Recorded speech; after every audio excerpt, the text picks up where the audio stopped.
তিন ব্যক্তির বাড়িতে কখনো দাওয়াতে যাবেন না। এরা যদি আপনাকে হাতে পায়ে ধরেও আপনাকে দাওয়াতে যেতে বলে, আপনি কখনো তাদের দাওয়াত গ্রহণ করবেন না। যদিও নবী করিম সাল্লাল্লাহু আলাইহি ওয়াসাল্লাম বলেছেন, হাক্কুল মুসলিমি আলাল মুসলিমি সিত্তুন, একজন মুসলমানের উপরে আরেকজন মুসলমানের হক রয়েছে 6টি। তন্মধ্যে বিশ্বনবী সাল্লাল্লাহু আলাইহি ওয়াসাল্লাম অন্যতম একটি হকের কথা বলেছেন, তোমার কোন মুসলমান ভাই যদি তোমাকে দাওয়াতে যেতে বলে, অবশ্যই তুমি তার দাওয়াত গ্রহণ করতে হবে, অন্যথায় তুমি গুনাহগার হবে। তারপরে নবী করিম সাল্লাল্লাহু আলাইহি ওয়াসাল্লাম বলেছেন, কিছু ব্যক্তি আছে এদের দাওয়াতে কখনো যাওয়া যাবে না, কিন্তু কিছু ব্যক্তি আছে এদের দাওয়াত আপনি কখনো গ্রহণ করবেন না।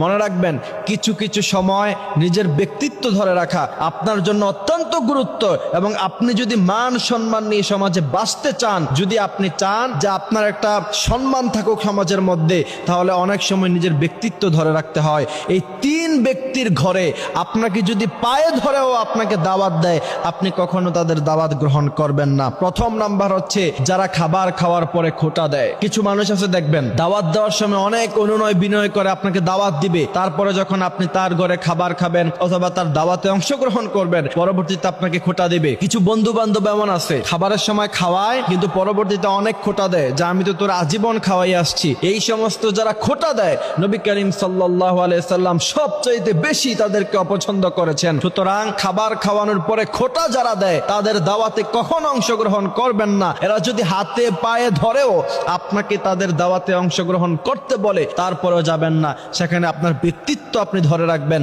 আর না হলে মনে রাখবেন, যাদের খোঁটা দেওয়ার অভ্যাস আছে, এরা আজকে না হয় কালকে অবশ্যই মানুষের সমাগমের সামনে আপনাকে যেই কোনো সময় লজ্জা অথবা শরম দিয়ে দিতে পারে। দ্বিতীয় নাম্বার হচ্ছে, বিশ্বনবী সাল্লাল্লাহু আলাইহি সাল্লাম স্পষ্টভাবে হাদিস শরীফের মধ্যে নিষেধ করেছেন যে তার দাওয়াতে কখনো যেন কোনো উম্মত না যায়, মুহাম্মদ সাল্লাল্লাহু আলাইহি সাল্লামের কোনো উম্মত যেন তাদের দাওয়াত গ্রহণ না করে যাদের ইনকাম হারাম। আপনি মনে রাখবেন, হারাম ইনকাম যাদের আছে, এদের কলবে কোনো নূর থাকে না, তাদের হৃদয়টা বড় শক্ত থাকে, হৃদয়টা প্রাসান থাকে। এরা সাধারণত এদের মন গলে না, এদের মন সাধারণত নরম হয় না। সুতরাং আপনি সম্পূর্ণ হালাল ইনকাম থেকে আপনি খাবার খান, হালাল ইনকামে আপনি চলাফেরা করেন, কিন্তু এমন একজন মানুষ আপনাকে দাওয়াত দিয়েছে যার টোটালি ইনকাম হারাম, যদি আপনি ওই ব্যক্তির হারাম টাকা থেকে দাওয়াত গ্রহণ করেন, আর সে যদি হারাম টাকা থেকে আপনাকে খাবার খাওয়ায়, তাহলে আপনার হৃদয়ে যে নূর আছে, সে নূর আল্লাহ সুবহানাহু ওয়া তাআলা উঠিয়ে নিবে। তখন ইবাদতে মজা পাবেন না, কোরআন তেলাওয়াতে মজা পাবেন না,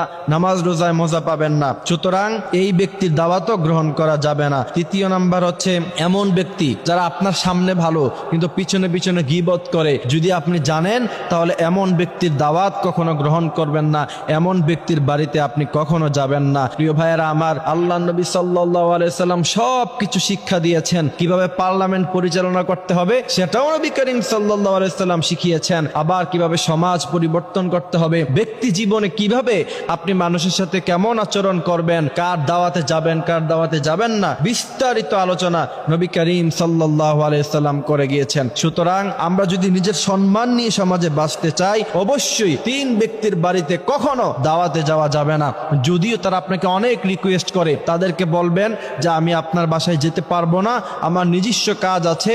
তাদেরকে অন্য কোনো কথা বলে তাদের থেকে দূরে সরে যাবেন, তাদের সাথে সম্পর্ক রাখতে যাবেন না। আল্লাহ সুবহানাহু ওয়া তাআলা আমাদেরকে এই কথাগুলি বোঝার তৌফিক দান করুক, আমিন।